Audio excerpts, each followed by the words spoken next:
Yes, we are live. We are live on YouTube on the Feminine Energy podcast. Welcome everyone who is joining in with us live, as well as once we're done with this podcast and our recording.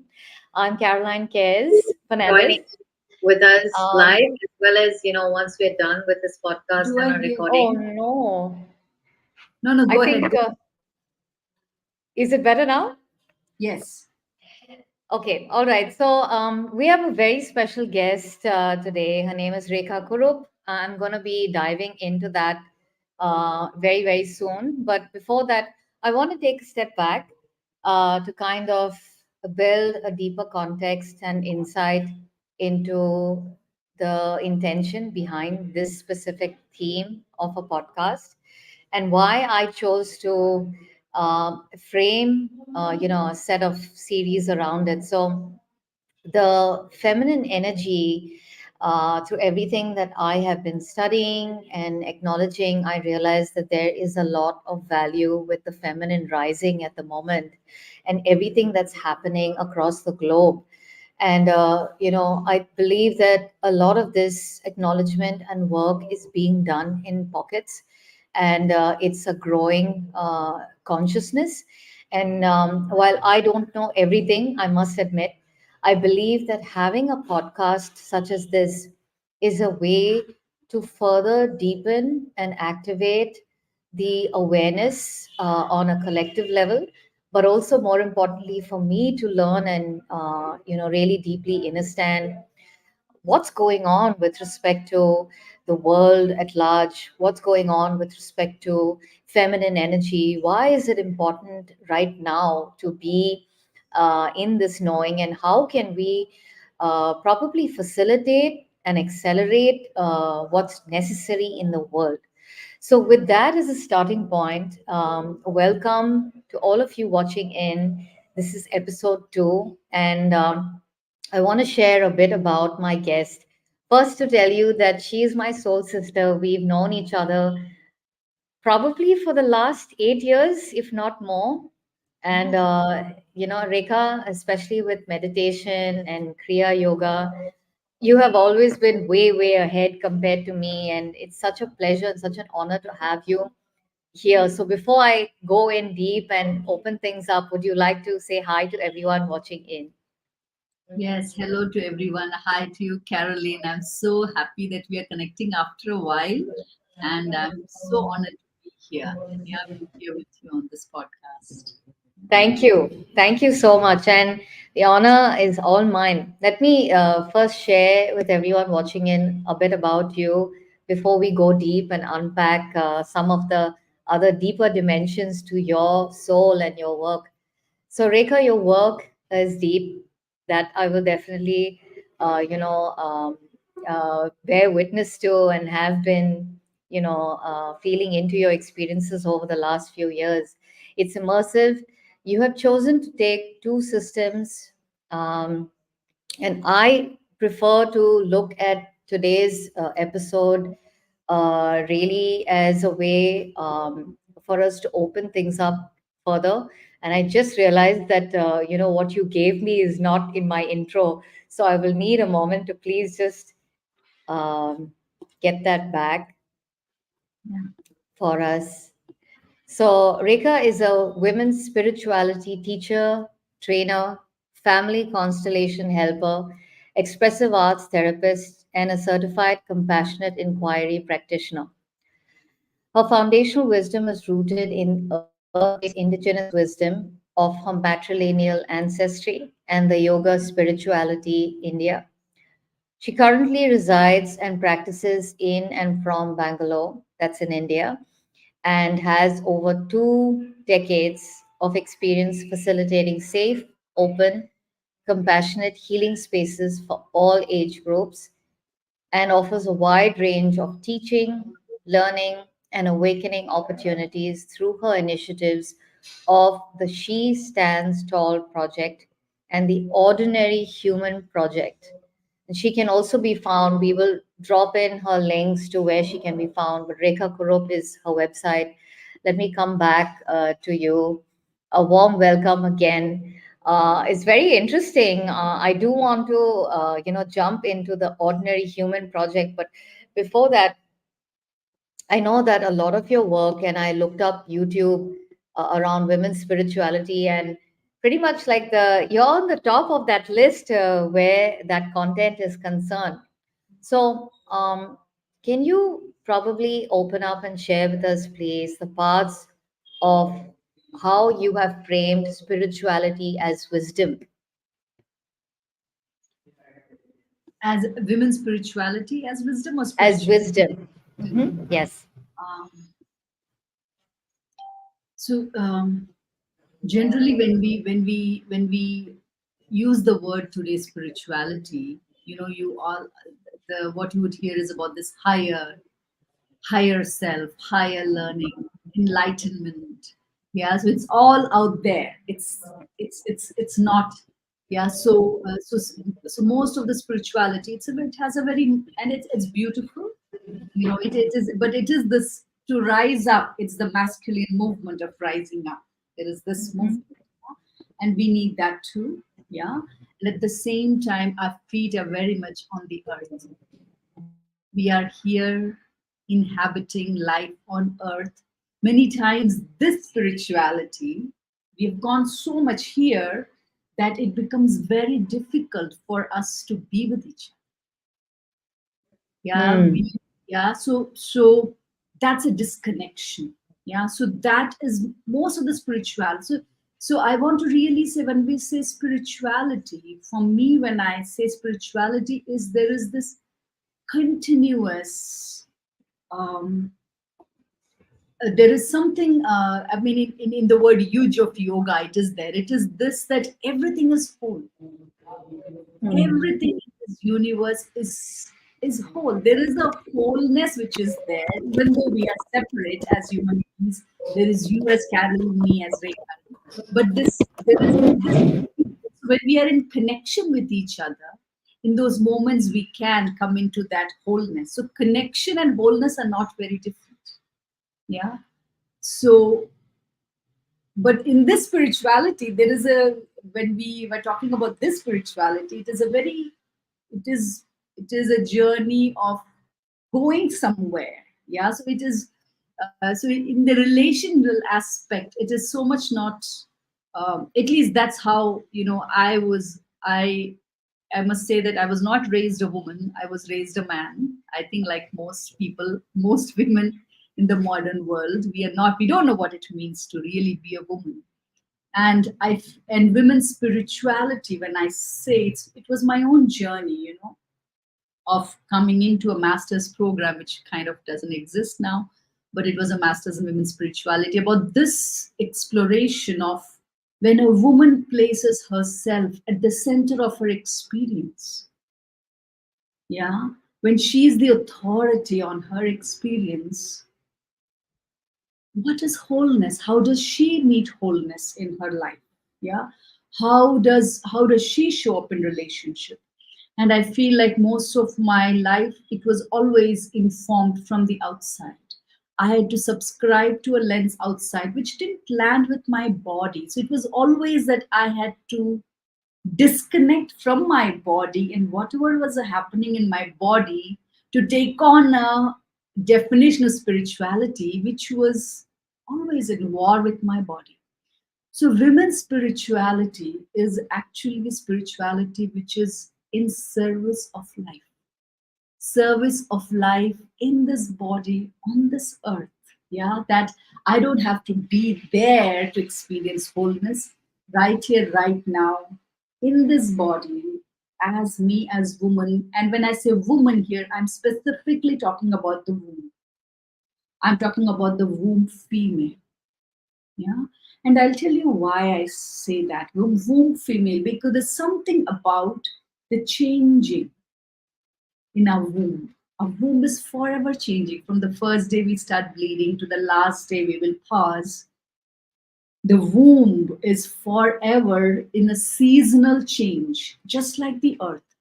So me and the earth are sisters, me and the earth. So I am an extension, just like every other species of the earth. So I am not on earth, I am also the earth. So that's another aspect of women's spirituality. My God, I have goosebumps while you're saying these things. Such powerful things. Yeah. So And beautiful. and that connection, we experience earth connection closest is when our feet are on the earth. Yeah, and for a woman, the closest distance is her womb. A womb is with the earth. And the more closer we are to the earth as women, our womb functions fully. And for a woman, the functioning of her womb in a healthy way is deeply interconnected to her body's health, her own emotional health, her own Hmm. psychological health, and the experience of whatever this wholeness is. Yeah.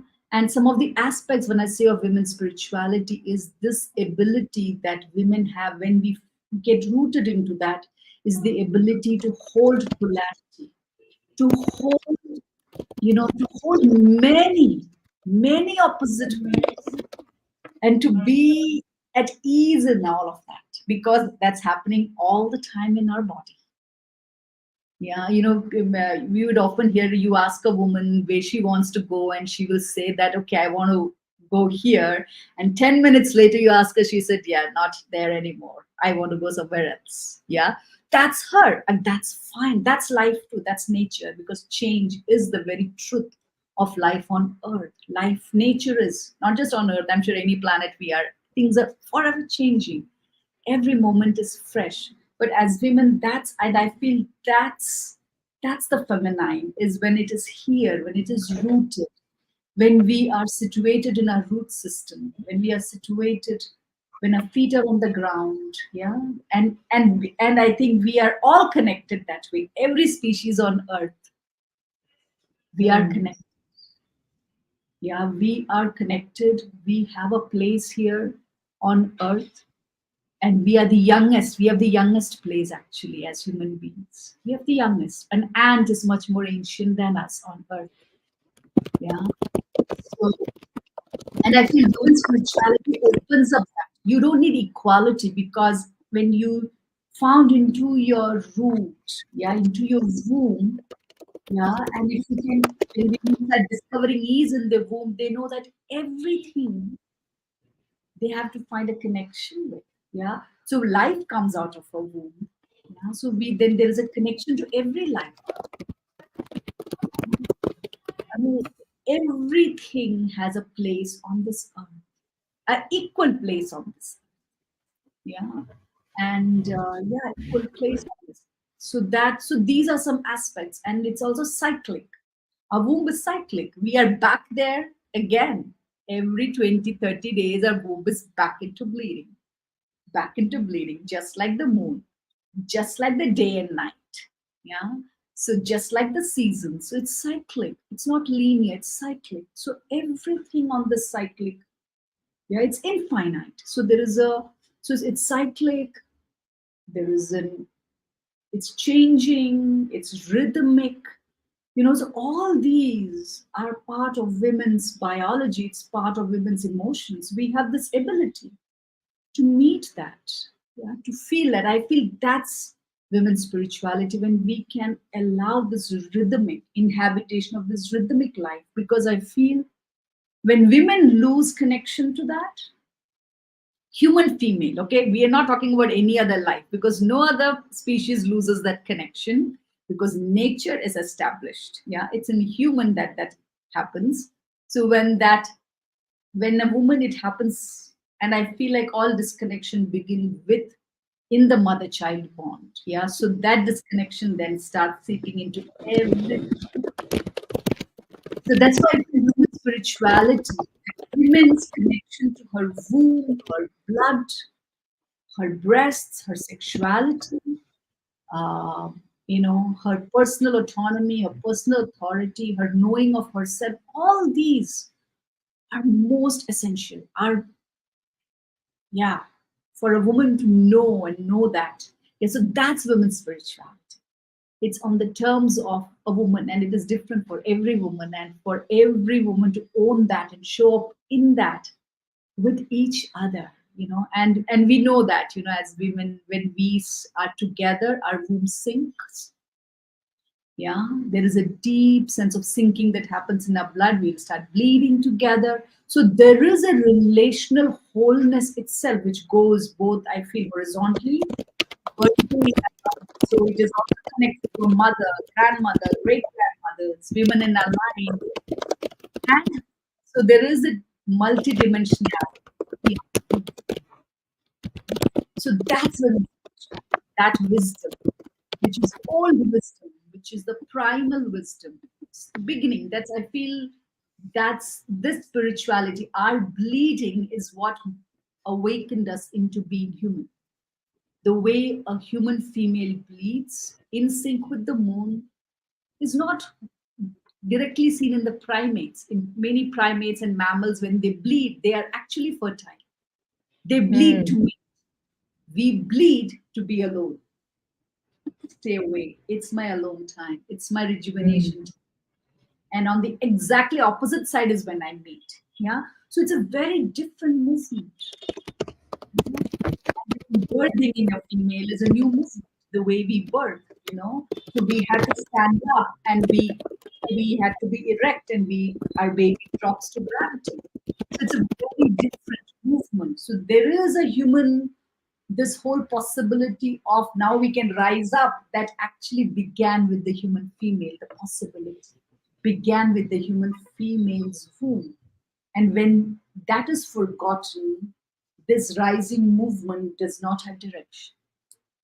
It Hmm. loses direction and hell breaks loose, like we can see, as is the state of humans' earth. Yeah. And now it's impacting every other species. Can you tell us more about that? I actually wanted to. I think you're, going down some of the questions that I had placed very organically, but Yeah. I love what you're talking about with respect to a knowing. It's a direct knowing. We all have it. And then as we come into this human experience, there are certain human conditions that lead to a disconnection in this beautiful wise knowing that we come in with. So what I also understand and understand, but also from this conversation, is that it's inside us already, it's not outside. We don't have to go looking for this wisdom anywhere. We have it inside, but it's just so layered with the human condition that we have forgotten. We don't even know. We are asleep to these parts of ourselves, which gives me hope when you say this, because, even through the work that I do, but I know you're very rooted for, especially for women. And this is my learning in this lifetime as well, is that, with the right tools, with the right spiritual technologies, with the right guides, and just, these kind of listening to such things, it starts to open up these dimensions inside of us, our inner being, where we can start to remember, recall, reclaim this wisdom, not Yeah. just for ourselves. Because I love what you said. Unlike the rest of the creatures, we do have, it's morphogenetic, being in a space, but also being the space, harnessing this individually and collectively, we can start to radiate and amplify this energy out. And I sense that you're getting into the part that leads to why this is important right now. Why should we know about this right now? What is the urgency and importance right now? What is the importance and urgency right now is, one is because it is here right now. That which we are continuing to look is here. It's always here. It will always be here. While we are finding rockets to go to Jupiter and Mars, finding something, it is here. It is right here. We don't need a technology tomorrow. We don't need AI. Yeah, so it's okay to have AI when we know that I have everything I need now, and now I go. not in a search of something. So we are this forever searching, that we are all this new human, which is who's forever searching. What are you searching? But that search is right here. It's right here. If I cannot meet it here, I will never meet it ever. So that's my urgency, because we are looking for something that we might never meet because it is not there, it is here. So I feel like that, and because of this search for something that is, we think is somewhere, we are very disconnected from the here and now. In our search for something somewhere there, I feel I can treat anything that is in the here and now anyhow, because someday I will find that we are, the way we use our planet, the way we use resources. So we are using resources for some future which is never going to meet us. We are hoping for something to happen someday, which is not happening. I'm sorry to disappoint people, but that's it. If you cannot meet the joy which is here, if I am not able to meet it in the here and now, and I'm using all these resources and time and energy and running and doing, you know, from the when we say human being, we are a human being, but we don't know ourselves as human being. We only know ourselves as a human doing. We are forever caught in doing. There is an ability, there is an, and if you go to nature, any place where there is nature, there are forests, natural forests, not human created manicured, but natural wild forest. Even if it's a small pocket, even if you go past it, suddenly you will notice that, oh, you will notice there is an exhalation. You'll notice suddenly there's a calmness, there's something. Our sight suddenly is better. I can hear more. I can taste better the same food. But suddenly, when you go to a forest and they make you the dahi chawal or give you dal, you're like, oh my God, this is so tasty. It is not tasty. It is the Our same food. senses, Our everything senses are, opens up. everything opens up in nature. So it's in the here and now. So it's all here. We build concrete. We take all that out because we want something. Yeah, but it's all here right now in nature. It's all here on this planet. It's all here in the space. Even in concrete, if you tune into it, you can find that. Yeah. You've But said we this don't, on your yeah, podcast, and I've seen it on your, Instagram channel. You talk about rocks and seemingly inanimate, objects have life, and I think that's very profound. I want to take a slight step back because, while we are talking about the nature of the human condition and how disconnected we are from our bodies, um, how, in your on your YouTube video that talks about women's spirituality, you mention knowledge and wisdom of this, um, uh, and women having this through the ages since time immemorial. Yet, how have we come to a place of shame? What has led to this through the ages? I mean, it's so difficult to know and answer that. What has, because the what has happened is, it's a curiosity. We can be curious about that, but I Mm. often find that when we go back into older cultures, who are still living very close to nature, in small hunter gatherer tribes or bands of hunter gatherer life, they they they follow the laws of the universe. They follow laws of nature very closely. Yeah, they Mm. hold those laws very much tightly. They follow the hierarchy of nature, not our artificial hierarchy, but the hierarchy of nature. What is the hierarchy of nature? They have an understanding of it. And I feel like the human consciousness, human consciousness, it's not like the feminine is rising today. No, the feminine has always been here. And I don't even now in my work, I do not even use the word feminine and masculine so much, because it's again a concept. Mm. It And a takes us away construct. from our body. Yeah, it takes us away Mm. from our body, because my Mm. feminine, your feminine, it again creates conflict. Look at that. It's pulling you to, if you go Mm. in indigenous cultures, it's not, um, I feel wherever we are today is the best place we are. I am not saying that we have evolved, our human consciousness has evolved. And it's brilliant. I have no desire to go back. I don't want to go back into how we lived, because we have evolved. Look at, I see what human consciousness is capable of doing, but now we don't even know why we are doing it. There must have been a time when dark and light, we couldn't see dark and light, but at some point we awakened that, look at that.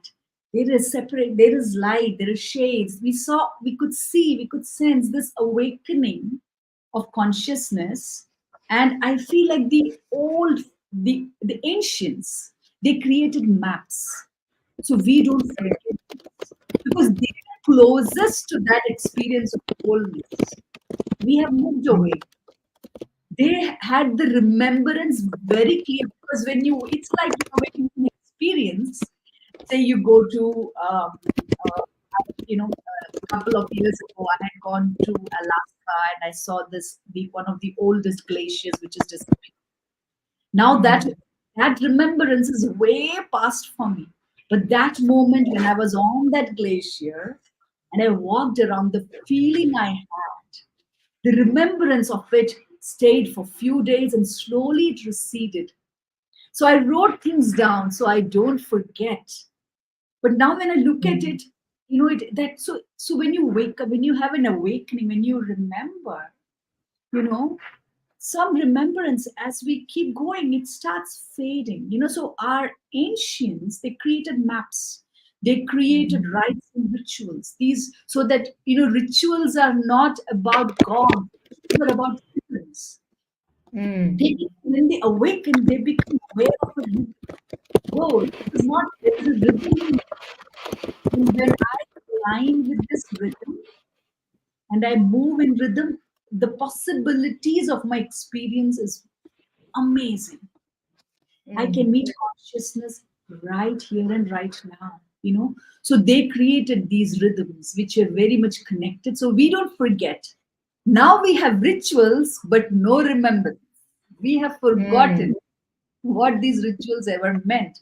Yeah, and when I started doing my own work based on my blood, as I started got into rituals and rhythms, and I traveled around, I've had this good fortune of being in ceremonial spaces with the native, the 13 indigenous grandmothers council. I was in Australia with the aboriginal grandmothers, and would see that it was not at all very different from sitting with my grandmothers in the village culture. They didn't know anything about the modern world, but they knew about the sun. They knew about the moon. They knew what day is today. They knew where Jupiter is. They knew where Venus is, and they knew what they can do in this moment and what they don't want to do. This is not going to, doing this now will not support. So they had a lens of this greater universe that we don't have today. And if you Mm. go into the, like the, in Africa and even tribes in India, even today, if you go into the inner, there are tribes who know this. They look at us and they might wonder, what creatures are we? We are so disconnected. We use things Yeah. which make no sense. Why are you using this? If they ask us, our answers might perplex them. You Mm. know, so everything that we have today is a way to be disconnected. Mm. More and more tools to stay disconnected instead of coming in. We think Facebook is connection. Facebook has nothing Yeah. to do with connection. Facebook is Yeah. about disconnection. Social media is about disconnection. It has nothing to do with connection. Mm. Yeah. So, So yeah, so I feel like in the old, so we can still return. So when we come back into the rhythm, so in my work, one of my work with women is about coming back into the rhythm of your womb, rhythm of now. I mean, when someone comes up with the word circadian, suddenly all heads wake up and they say, "Oh yes," so, and we give Nobel Peace Prize. But the indigenous and the ancients have been living in circadian rhythm. All their rhythms and their rites and rituals and their relationships, conception, consummation, everything was based on this rhythm.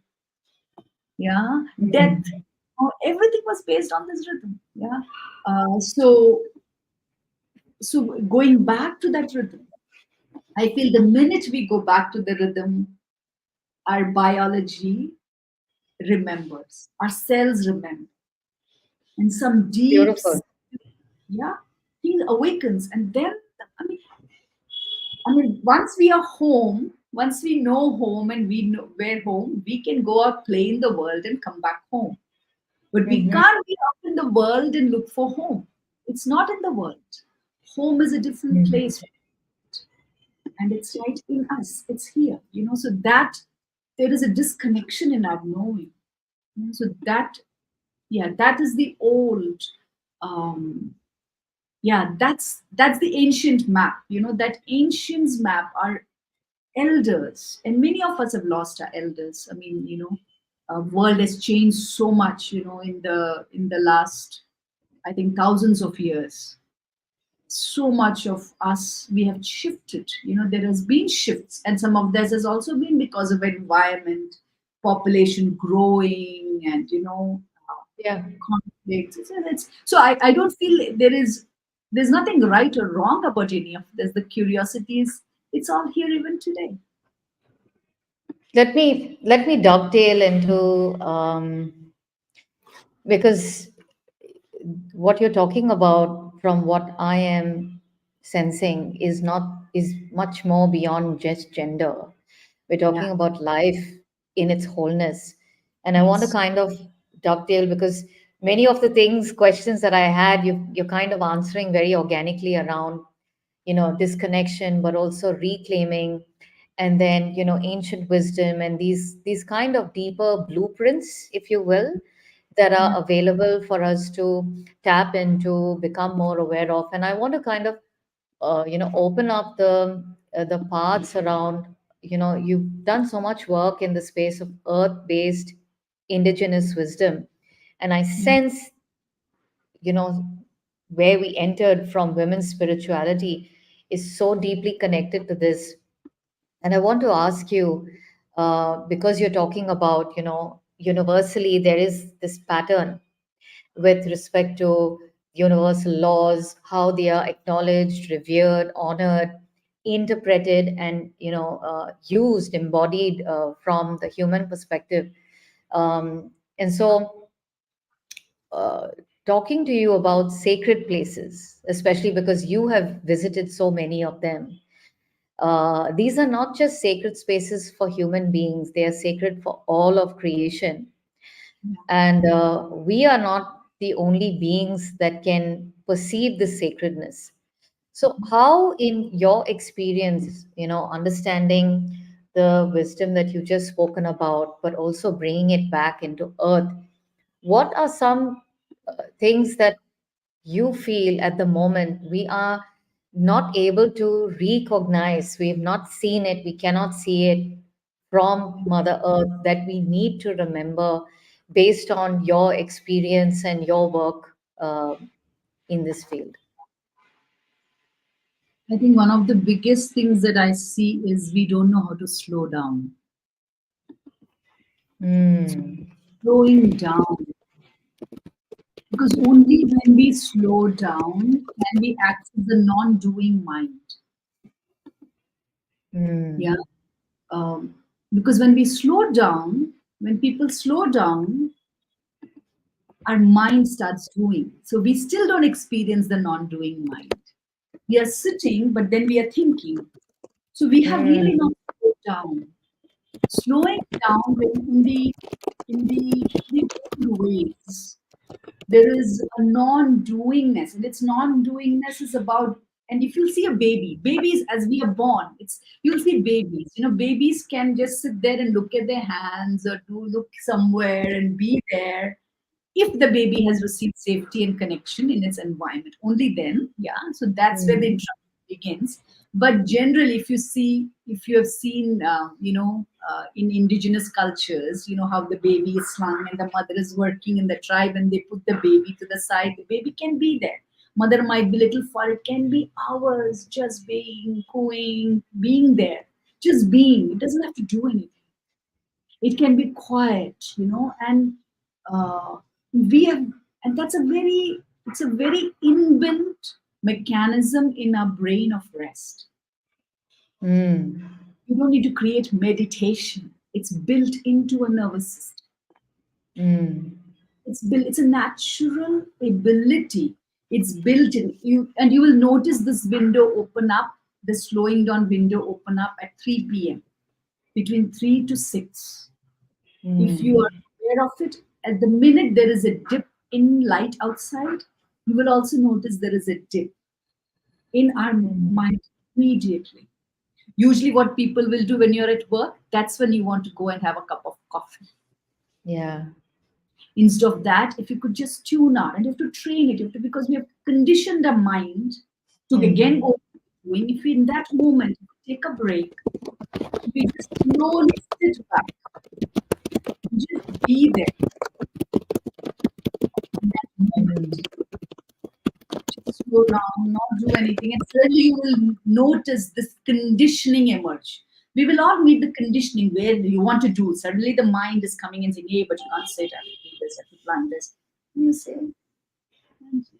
So you train that, so that movement of, so then you learn to slow down. And as we do that, slowly that conditioning, can also find slowing down. Because the Mm. conditioning, because slowing down has never had a value in this modern, because of our trauma. I mean, that's where we have trauma now. And there's so much here in the environment. There's so much is there in the collective space, in our own inner space. So I feel the slowing down, and that's one way, the 3 p.m. The same Mm. also opens up in the morning. 3 p.m., 3 a.m., 4 a.m., you will notice a movement again as a movement. It's a very powerful movement. But that's not a movement of slowing down. It is really about, really, it's the ability to rise, but in Mm. a kind, gentle way. So there is support built into even rise. We are the only ones who stand erect this way. No other species and primates. But the way we stand, it takes effort. We don't even realize how much effort we are moving away from gravity. Every time we get up and we walk, so moving. So this movement of 3 a.m., 4 a.m., when it happens, when we can rest into that, it really brings that. Um, I don't know. I feel the most pained or traumatized is the masculine. It's the most pained, Mm. not the feminine. It's the masculine, which is the most distraught, which has had no support to stand and engage Mm. in. And again, be it in a woman or a man, doesn't matter. So that, to really find that as an adult, that support, that standing, that rising. So at the 3 a.m., you have to support this rising. 4 a.m., 5 a.m., doesn't matter. You know, Mm. After 6 a.m., that window shifts. Mm. Window shifts. It will take more effort. That's why all indigenous cultures were early risers. Yes, which brings me to the next part. This is a paradigm. This is a paradigm of earth based but also natural based systems. You highlight and you reinforce and you emphasizing this as indigenous wisdom. And you have also mentioned this in connection with your own matrilineal ancestry. So, Yeah. what does it mean to be in this paradigm? What can we do right now, seeing as how there is an overarching I sense that you didn't use that language in your podcast, but I sense that you meant it. correct me if I'm wrong, but there is, even through the feminine, there seems to be a male dominated wrapping Yeah. around it. That's the sense that I got. So, how can we, come closer into this? What are some of the maybe practices or things that we can do in order to, one, to awaken to, the dis-ease that we are living right now, Yeah. but that's the moving away.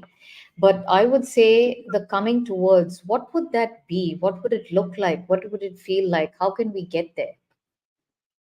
I think the first step would be for us to acknowledge and recognize that we there's this connection pervades all of us. It Can you permeates please repeat that last part, the the connection? disconnection. The disconnection permeates all of us. Mm. Yeah. So many times we say we call, I would call this disconnection, we can call it as patriarchy. I mean, there can be so many words, but one word could be patriarchy. Is it? But it's a disconnection. It's not there. It's in me. It's here. Yeah. So whether I blame you or not, it is. I'm. It is. I'm not looking here. So to recognize that there is disconnection in me, in you, this is something to acknowledge, and that there is disconnection.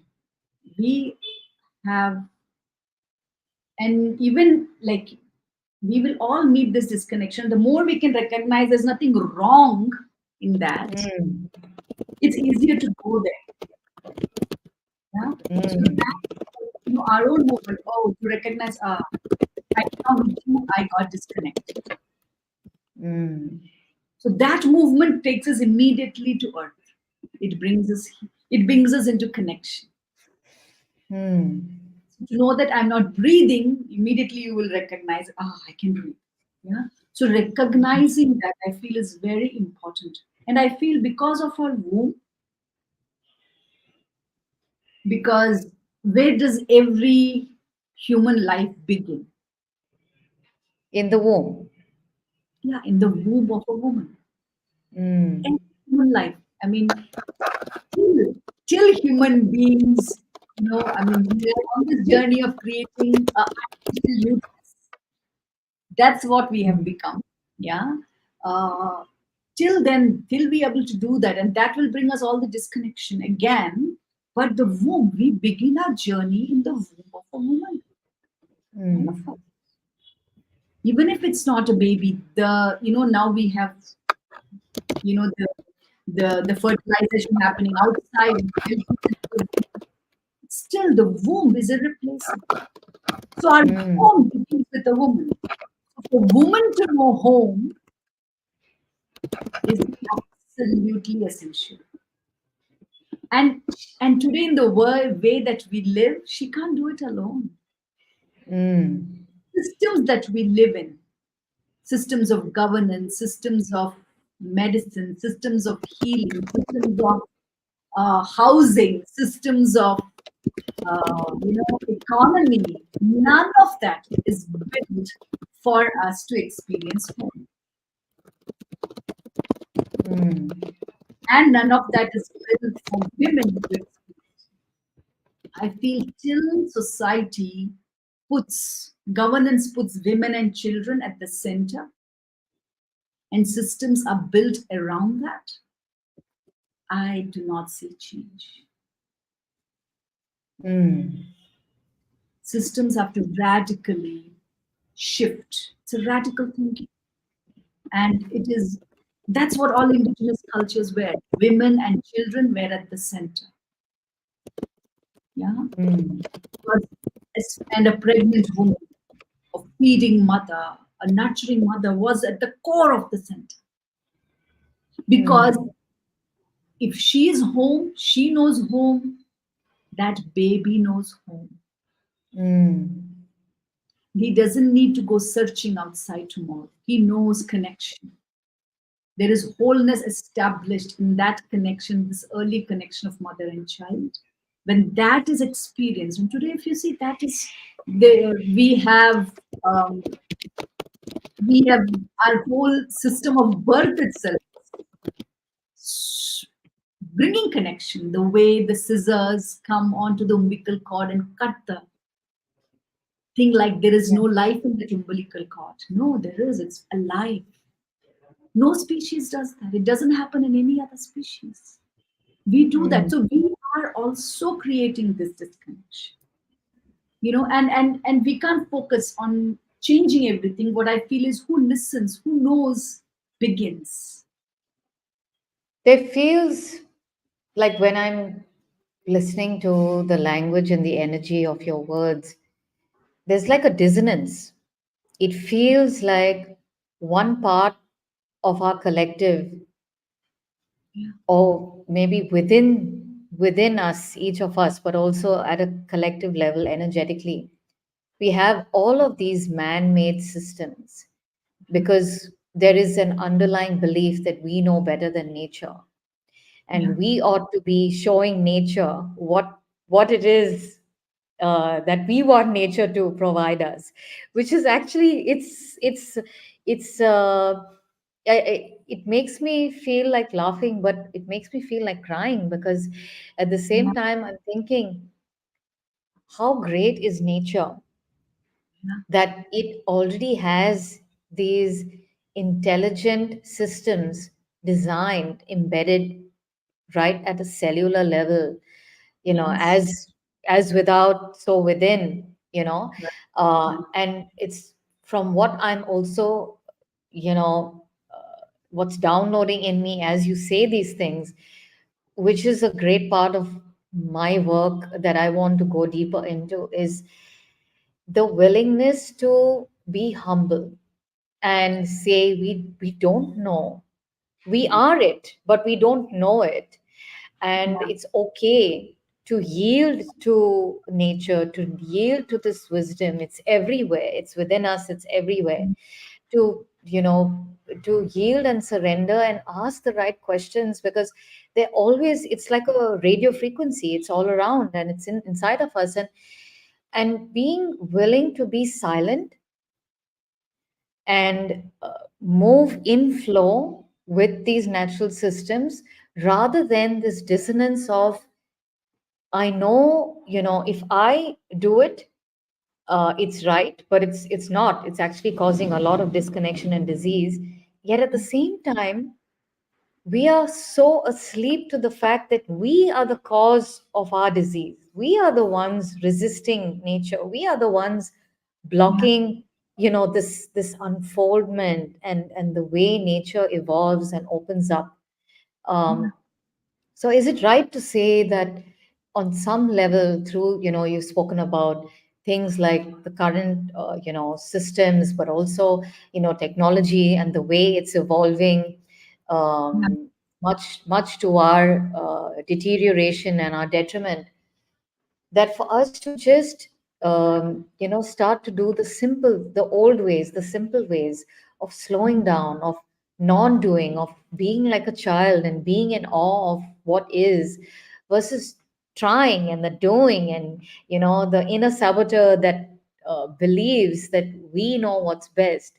This silence, this awe of Yeah. tapping into what already, it's already there. We don't need to do anything, and Right. honoring the reverence and the sacredness of this wisdom might just be the way for us to ascend multidimensionally through this journey, but also be able to facilitate spaces like you do, and I do to some extent, where others might also, through our example, be able to awaken and recognize the disconnection. And even that awareness itself is a huge shift. Am I right in saying these words? There is, but I don't want to glorify that, Mm, because the minute we slow down, one first is slow down.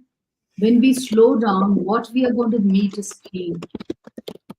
mm, So all this disconnection that we are experiencing is a protection from meeting that pain that lies underneath this human conditioning. We have moved through a lot of painful scenarios in the last thousands of years. Mm. And so even that, what that phrase that you said, right? I want to also bring, because I hear it a lot, to be a child. No, I don't want Mm. any adult to ever be a child. I want an adult to be an emotionally functioning adult who Mm. can feel, who can feel primary emotions of fear and sadness, anger, joy, play, so as adults, so I feel so this movement of moving from disconnection to connection requires a Mm. lot of courage, requires a Mm. lot of support, it requires community, it requires connection, it requires compassion, it requires Mm. kindness and gentleness. Those are the feminine qualities. So the feminine qualities are for us to be able to meet the pain. And connection is not of one, is of many coming together. So this is the difficult movement that we, whoever comes into it, it's not an easy movement. So I don't want to glorify this movement. I Mm. want to see it for what it is. It is a difficult movement to meet the pain, but we can meet the pain. There is Mm. a mechanism in the adult human nervous system to regulate Mm. feel pain. And as women, we have the ability to feel bone crunching pain when we give birth, but then we forget it. So we Mm. also learn this ability to forget is also built into us. Mm. So we don't need to forgive.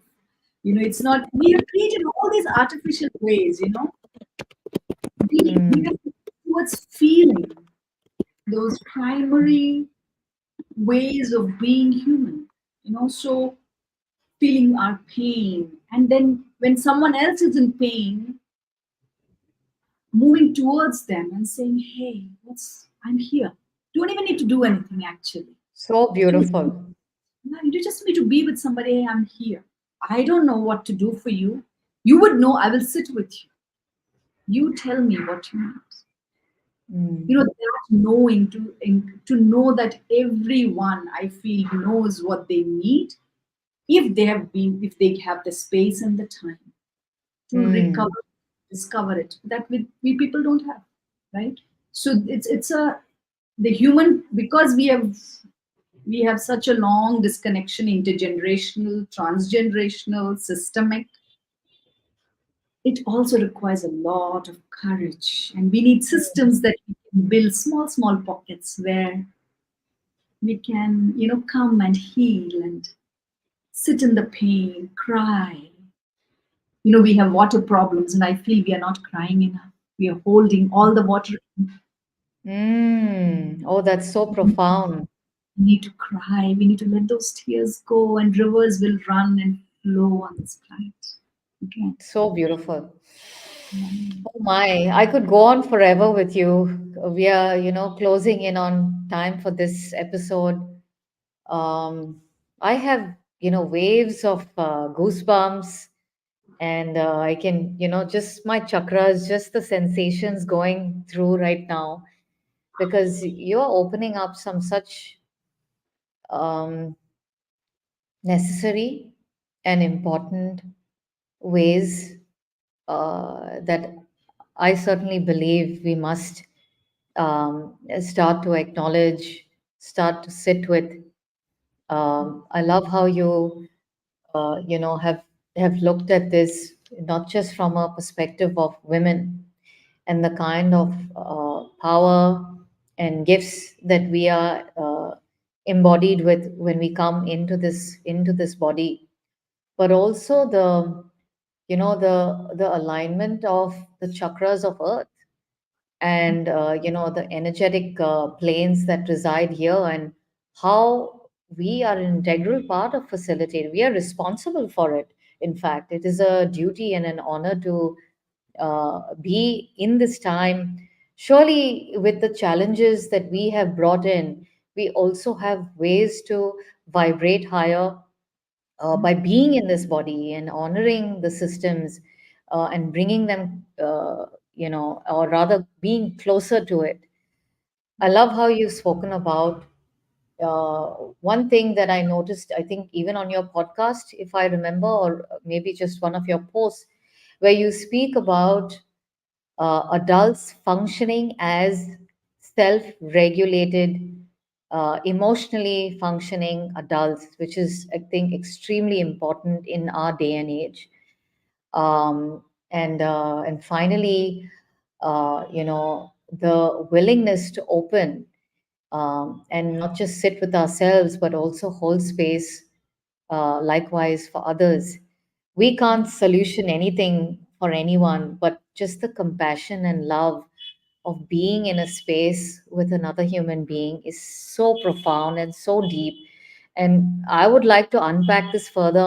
We spoke about this before we went on this episode live, but to stagger this out maybe in the next couple of months to bring some of these elements back, but at a deeper level, because there are so many other facets to your inner being, Rekha. Um, it makes me so happy to know you and to know you through the years and to be having this live conversation with you. um, you have lived in India, you have lived in the States, you have traveled so many continents. Seeing as how there is disconnection, but there is connection. And I for one believe that that itself, the ability for us to acknowledge polarity and contrast, is also a way for us to come closer back inside of ourselves. I want to acknowledge you and all of the very deep, immersive work that you're doing. It's just so phenomenal. I know that my network would love to have you back on this podcast.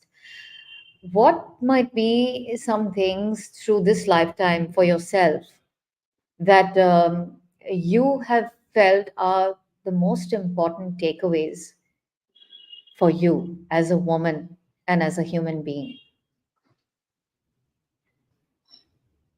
One is the slowing down, Mm. and one is learning to laze. Mm. Oh my goodness, something I need to do as well. That Learn I to have, do. yeah, learned. It's so sad. It's a built-in mechanism in my body. So I am, really this. That's again. That's where I meet the non-dual, the non-doing mind. The yeah. So that ability and to be able to feel fully. Mm. Like when I see something, there's so much pain in around us that we live so insensitively. And Mm. when I see, to when my emotions come early, I would press it down. Now I let them come. I see Mm. some. Even the disconnection in the other brings my, I feel what that disconnection holds. So my thing is to really in this life to really be uh, to slow down, to be self-sufficient, and to, to take only what I need from others. Mm. To take only what I need. Yeah, and I feel I don't need so much to exist. And not just to exist, even to thrive, I don't need so much. So I've really simplified my life. And I feel I can simplify it even further and further. Every day I discover, oh my God, I can simplify even further. And I want to really acknowledge all the teachers in my life who have mirrored that. And especially my sister, I want to name her. She has always uh, shown me the simplifying life. Yeah. So yeah, and I want to acknowledge my family, my parents, my line, the trauma they carried, and they survived. So that's something. However life has come to me, I'm so glad I'm here. Wow. survived and I'm here. Now I can live this life, learn to thrive in the best possible way, in a healthy way. So these are things I'm learning every day. It's every day is a new. I feel I can live a little bit more today, things like that. So that the possibility. So this is a word that from Dr. Gabor Mate I know. Hope versus possibility. I no longer look for hope. I am Mm, forever looking for possibility. What's the beautiful. possibility here? And as human beings, we have we have the possibility. There is possibility for everything. Mm. Yeah. So, and thank you so much, Caroline, for this most delicious conversation. To be here and to be in this conversation with you, and that just shows our connection. That just shows also, um, it's not always that when you someone asks you, someone also knows you. Someone has observed you and know, so I feel so seen here, sitting here. Wow.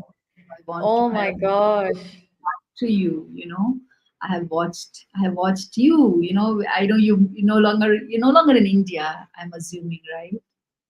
I am between countries. I am between countries. Your presence here, physical presence in Bangalore, that you were there before.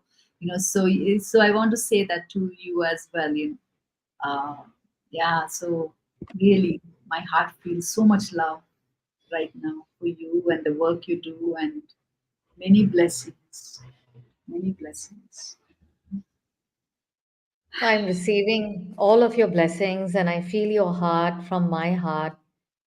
And wow, I just have waves and waves of, what's going through my body right now. I want to thank you and acknowledge you for honoring the wisdom inside of yourself, for doing the inner work.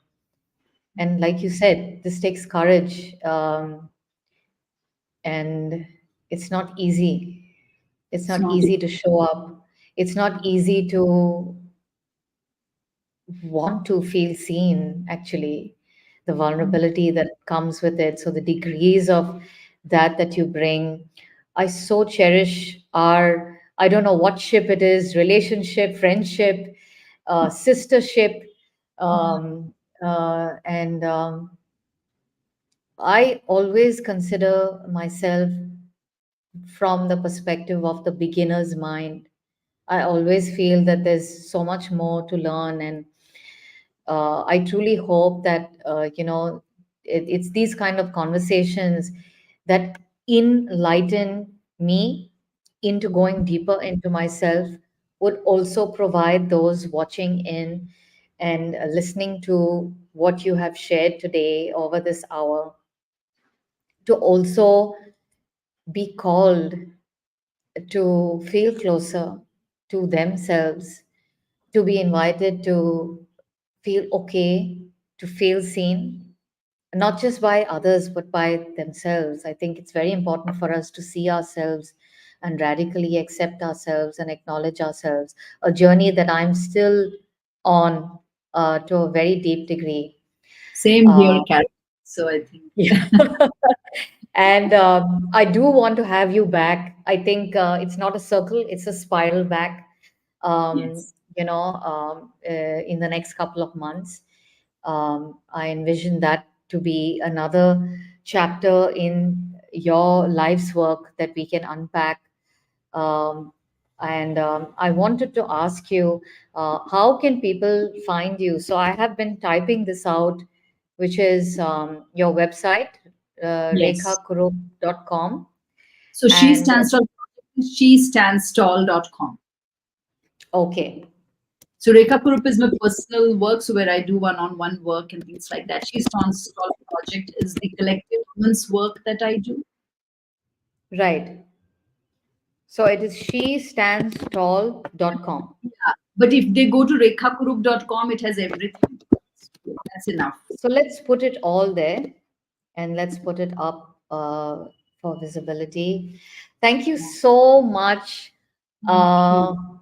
Abundant blessings, lots of love from my heart. I feel such a soft, radiant energy in this space with you. And I'm so happy that we did this. I Yeah, hope you same. have a wonderful rest of your day.